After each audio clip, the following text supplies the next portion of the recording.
যে কোনো প্রতিযোগিতামূলক পরীক্ষায় সহজভাবে অঙ্ক করতে চাইলে এবং পরীক্ষায় সাফল্য পেতে চাইলে আমার চ্যানেলটাকে তোমরা ফলো করো, সাবস্ক্রাইব করো, লাইক করো। এই চ্যানেলটাতে আমি অল্প সময়ের মধ্যে কিভাবে সহজেই সকল প্রকার অঙ্কের সমাধান করা যায় সেই সংক্রান্ত টিপস দিয়ে থাকব এবং আশা করি চ্যানেলটা ফলো করে গেলে নিয়মিতভাবে চাকরি পরীক্ষাতে যে কোনো অঙ্কই তোমরা খুব কম সময়ে এবং সহজভাবেই সমাধান করতে পারবে। তাই সামনে যে সকল পরীক্ষা আছে যেমন WBP, KP, সিটেট, জেটেট, সেই সমস্ত পরীক্ষাতে সাফল্য পেতে চাইলে আমার চ্যানেলটাকে নিয়মিতভাবে অনুসরণ করবে। যাই হোক, আসা যাক কাজের আলোচনায়। এটাতে কি বলছে, 2টি বইয়ের মূল্য সমান 5টি খাতার মূল্য এবং 3টি খাতার মূল্য সমান 11টি কলমের মূল্য।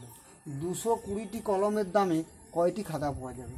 এখানে 2টি বইয়ের মূল্য সমান 5টি খাতার মূল্য দেওয়া আছে। আমি আগের ক্লাসে বলেছিলাম যে দুটো জিনিসের দাম বা যাই হোক দেওয়া থাক এবং মাঝে যদি সমান থাকে তাহলে এই দুটোর অনুপাত করতে গেলে কী করতে হবে? সহজেই আমরা বই টু খাতা পেয়ে যাব। কীভাবে পাবো? বই টু খাতা করার সময় প্রথমে বইটা আছে, তাহলে বইয়ের পরিবর্তে পরে যে সংখ্যাটা আছে ওইটাকে প্রথমে লিখব 5টা। এরপর খাতার মূল্যটা করতে গেলে কী করতে হবে? বইয়ের সাথে যে দামটা দেওয়া আছে, যে সংখ্যাটা দেওয়া আছে, যে সংখ্যাটা দেওয়া আছে সেইটাকে লিখব। এরপর আছে কি 3টি খাতার মূল্য এবং 11টি কলমের মূল্য। তাহলে খাতা ইজটু কলম, এটা কীভাবে পেয়ে যাব? এখানে খাতাটা প্রথমে আছে, কলমের সংখ্যাটা যেটা আছে ওইটাকে প্রথমে লিখব 11 ইজটু কলমেরটা যখন লিখব খাতার সাথে যে সংখ্যাটা আছে সেইটাকে লিখব এখানে 3। এইগুলো কি পেলাম? মূল্যের অনুপাত।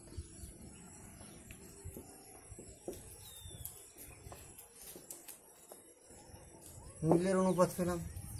এরপর 3টাকে একসাথে অনুপাত করব, বই, খাতা, কলম। ওঠে বই টু খাতা কত আছে? প্রথমে 5, 2। এখানে কলমের ঘরটা ফাঁকা থেকে যাচ্ছে, এখানে কলমের আগে যে সংখ্যাটা আছে সেই সংখ্যাটা লিখতে হবে 2। এবার খাতা এবং কলম দেওয়া আছে। খাতা কত দেওয়া আছে? 11। কলম কত দেওয়া আছে? 3। বইয়ের ঘরটা ফাঁকা থেকে যাচ্ছে, তাহলে বইয়ের ঘরটা ফাঁকা থেকে গেলে ওর কাছে যে সংখ্যাটা আছে ওটা লিখে নেব, কত আছে? 11। আমাদের এখানে কি বলেছে? 220টি কলমের দামে কয়টি বই পাওয়া যাবে। আমাদের খাতার সাথে কোনো সম্পর্ক নেই, খাতাটাকে বাদ দিলাম। এইগুলোর গুণ করবে, কত হচ্ছে? 55, এটা হচ্ছে 6। 55:6। এটা কি পেলাম? বই এবং কলমের মূল্যের অনুপাত। বইয়ের দাম 55 টাকা হলে কলমের দাম 6 টাকা। এটা হলো মূল্যের অনুপাত। মূল্যের অনুপাত। কিন্তু আমাদেরকে কি বের করতে বলেছে? উত্তরটা 220টি কলমের দামে কটি বই পাবো, সংখ্যাটা, বই সংখ্যা বের করতে বলেছে। সংখ্যার অনুপাত করতে গেলে কি করতে হবে? মূল্যের অনুপাত যেটা দেওয়া আছে এটাকে রিভার্স করে লিখে দিলেই আমরা সংখ্যার অনুপাত পেয়ে যাব, 6:55। এইটার মানে হচ্ছে 6টি বইয়ের দামে আমরা 55টি কলম পাবো। তাহলে 6টি বইয়ের দামে 55টি কলম পাচ্ছি। এটাকে যদি ঘুরিয়ে বলি তাহলে কী হচ্ছে? 55টি কলমের দামে 6টি বই। তাহলে কী হলো? 55টি কলমের দামে 6টি বই পেলাম। এখানে কি বলেছে? 220টি কলমের দামে কটি বই পাবো। তাহলে 220টি কলমের দামে কটি বই হবে?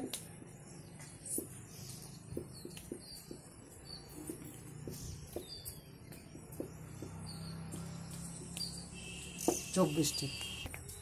দেখো, পরীক্ষাতে এইরকম সংকর ধাতু হোক বা দুধ জল হোক কিছু পরিমাণ দেওয়া থাকে, তার সঙ্গে কোনো একটা মেশানো হলো, সেইটা মেশানোর পর একটা নতুন অনুপাত হলো, সেই নতুন অনুপাতটা হতে কোনো একটা জিনিস কতটা পরিমাণ মেশাতে হবে এরকম অঙ্ক একটা থাকেই। এই অঙ্কটা সহজভাবে করার একটা উপায় আমি দেখাচ্ছি। এখানে কি বলেছে অঙ্কটাতে? 200 গ্রাম সংকর ধাতুতে তামা ও দস্তার অনুপাত 5:3। আর কত গ্রাম তামা মেশালে দস্তা ও তামার অনুপাত 3:5 হবে, এটা বলেছে।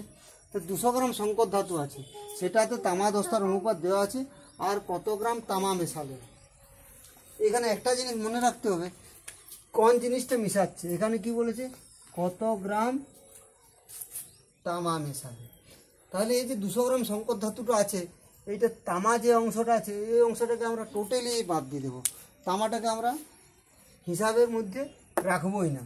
200 গ্রাম সংকর ধাতুতে দস্তা ও তামার অনুপাত 5:3।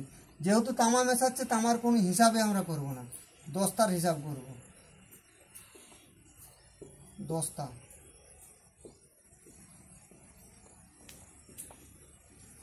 200 গ্রাম যে সংকর ধাতুটা আছে ওইটাতে কতটা দস্তা আছে আমরা বের করে নেব। কী করে পাবো, 200 ইন্টু, এখানে অনুপাত দেওয়া আছে 5:3।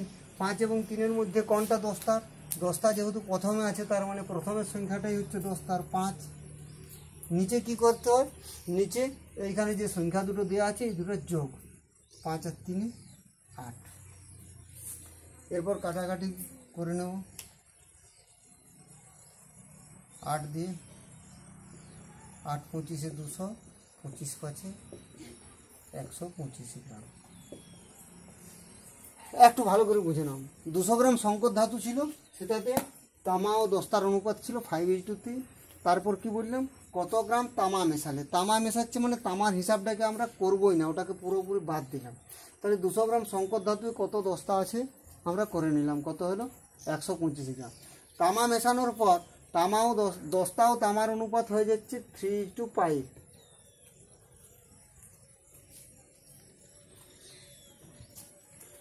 তামা মেশানোর পর তামা দস্তার অনুপাত কত হচ্ছে 3:5। এই যে নতুন অনুপাতটা হচ্ছে, নতুন অনুপাতে 10টা হচ্ছে 3:5, মানে দস্তা কোনটা, 3টা। তার মানে দস্তাটা তো চেঞ্জ হচ্ছে না, ওটা যতটা ছিল ততটাই আছে। কত ছিল প্রথমে 125 গ্রাম, এখন দস্তা কত আছে 3। তার অর্থটা কি হলো, 3টাই হচ্ছে 125 গ্রাম, বটে তো। এরপর তামা মেশানোর পর দুটো ধাতুতে মিলে যে অনুপাতটা, দুটোতে মিলে কত হচ্ছে 3:5, মানে 5 আর 3 8। তাহলে 8 হলে কত হবে, 125 3 ইন্টু 8।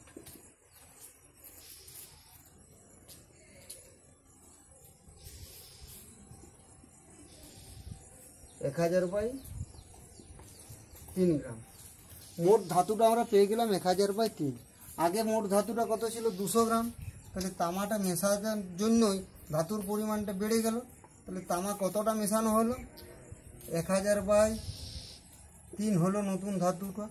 আগে ছিল কত 200 গ্রাম, এটার থেকে 200 বিয়োগ করে দিলে হলো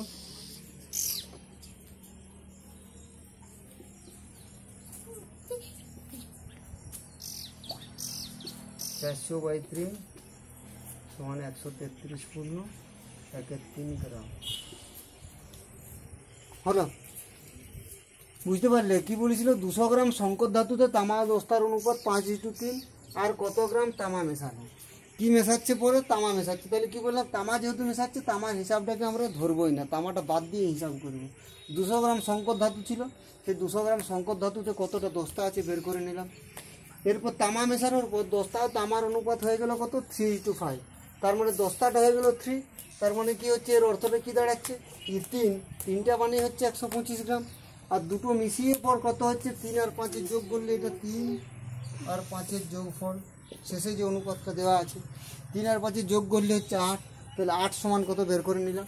এই যে বেড়ে গেল ধাতুটা বাড়লো কেন, তামা মেশানোর জন্য। তাহলে কতটা তামা মেশালাম, প্রথমে যে ধাতুটা ছিল যেটা বেরোলো ওটার থেকে বিয়োগ করে দিলেই পেয়ে গেলাম। দেখো আগের মতো একটা অঙ্ক লিখে রেখেছি, আগের অঙ্কটাতে ভগ্নাংশ হয়, তোমাদের হয়তো একটু বুঝতে অসুবিধা হয়েছে, কিন্তু দেখো এটা খুব সহজভাবে বুঝতে পারবে। এখানে কি বললো, 48 লিটার মিশ্রণে অ্যাসিড ও জলের অনুপাত 7:5। আর কত লিটার অ্যাসিড মেশালে নতুন অনুপাত হবে 3:2।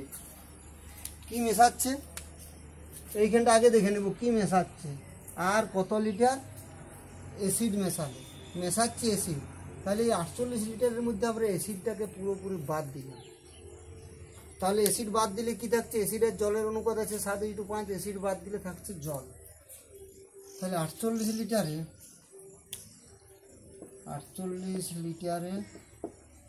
জল কতটা আমরা বের করে নেব, কত হবে 48 গুণিত, এখানে জলের ভাগটা কত 5, নিচে এই দুটার যোগফল 7 আর 5 যোগ করলে হয়ে যাচ্ছে 12, 20 লিটার। এরপর বলেছে অ্যাসিড মেশাচ্ছে, অ্যাসিডকে তো বাদ দিয়ে দিয়েছে, নতুন অনুপাত হবে 3:2। এই যে 3:2, 3:2 এর মধ্যে জল কোনটা, অ্যাসিড প্রথমে আছে, অ্যাসিড হচ্ছে 3, জল পরে আছে, জল হচ্ছে 2, 2 হচ্ছে জল, তাহলে 2টাই হচ্ছে কত 20 লিটার। মোটটা কত হচ্ছে আমাদের 3 আর 2 5, 2টা যদি 20 লিটার হয় 5 কত হবে বের করে নেব, 20/2 × 5,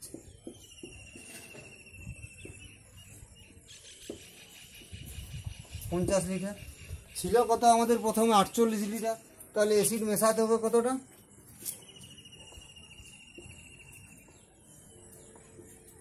অ্যাসিড মেশাতে হবে 50 বিযুক্ত 48 সমান 2 লিটার। একদম সহজ বটে কিনা? আগের অঙ্কটাতে ভগ্নাংশ হওয়ার জন্য, ফ্র্যাকশন হওয়ার জন্য একটু হয়তো বুঝতে অসুবিধা আছে, এটা একদম সহজভাবে আরেকবার আমি বলে দিচ্ছি। 48 লিটার মিশ্রণে অ্যাসিড ও জলের অনুপাত 7:5। আর কত লিটার অ্যাসিড মেশালে, মেশাচ্ছে কোনটা, মেশাচ্ছে অ্যাসিডটা, তাহলে হিসাব থেকে আমরা অ্যাসিডকে সম্পূর্ণ বাদ দিলাম।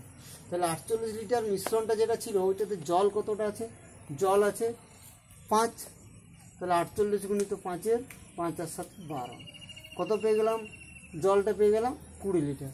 এরপর অ্যাসিড মেশানোর পর যে নতুন অনুপাত হচ্ছে তাতে জলটা কত, তাতে জলটা আছে 2, তাহলে এই যে 20 লিটার মেশানো হলো জলটা, অর্থাৎ এই অ্যাসিড মেশানোর আগে যে জলটা ছিল 20 লিটার, অ্যাসিড মেশানোর পরেও জলটা সেই সম পরিমাণই থাকবে, যেহেতু জল বাড়ছেও না কমছেও না, তাহলে জলটা এখানে কত আছে 2, 2টা যদি 20 লিটার হয় তাহলে 3 আর 2 5, মোট মিশ্রণটা 3 আর 2 5, এটা হচ্ছে মোটটা, 3 + 2 সমান 5, 5 মানে কত, মোট মিশ্রণটা কত পেয়ে গেলাম 50 লিটার।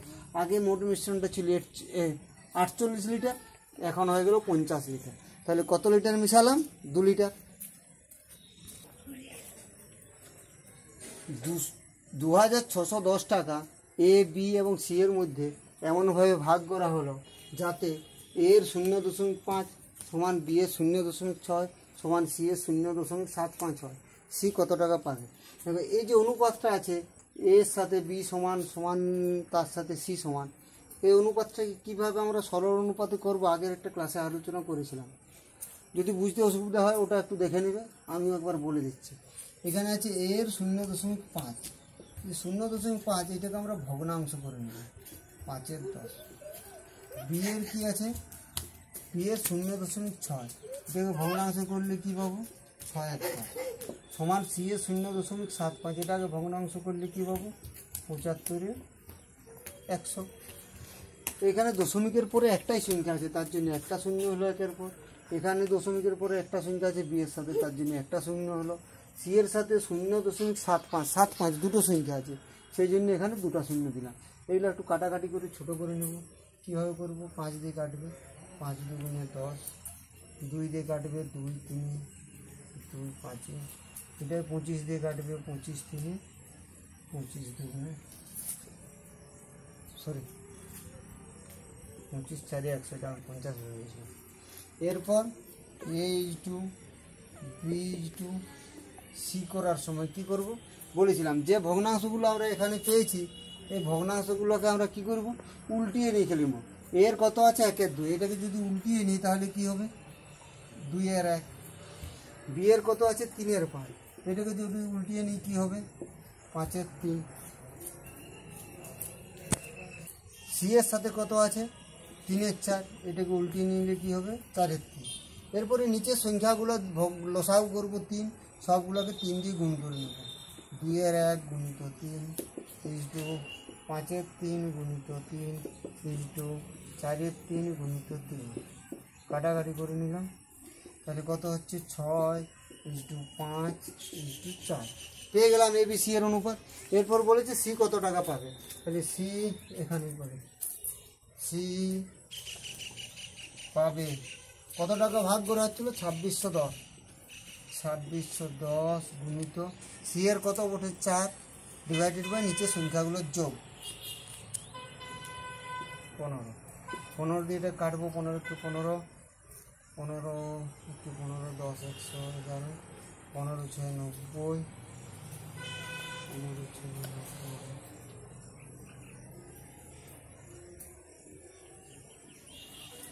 90,